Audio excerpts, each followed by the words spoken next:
হোস্কা দুর্গের নরকদ্বার। চেক প্রজাতন্ত্রের গভীর অরণ্যের মাঝে দাঁড়িয়ে আছে হোস্কা দুর্গ, এক রহস্যময় স্থাপনা, যা বলা হয় নরকের দ্বার ঢাকতে তৈরি করা হয়েছিল।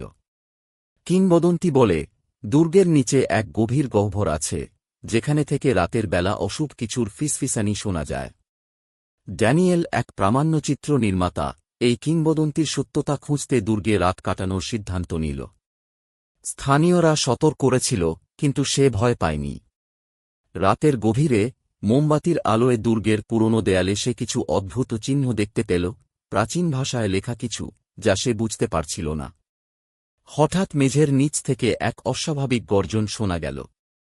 ড্যানিয়েল নিচের গোপন চেম্বারে নেমে গেল। সেখানে এক পুরনো কুয়োর মতো গহ্বর ছিল, যা অন্ধকারের অতলে হারিয়ে গিয়েছিল। সে গহ্বরের দিকে তাকাতেই অনুভব করল, যেন কিছু তাকে টেনে নিচ্ছে।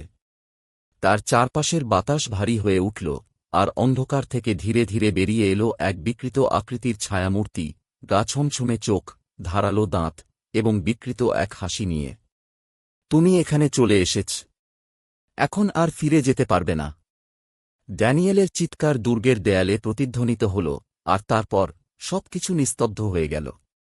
পরদিন সকালে তার ক্যামেরা পাওয়া গেল, কিন্তু সে নিজে আর কোনোদিন দেখা দিল না। শুধু ক্যামেরার শেষ ফুটেজে শোনা যাচ্ছিল গহ্বরের নিচ থেকে আসা বিকট হাসির শব্দ।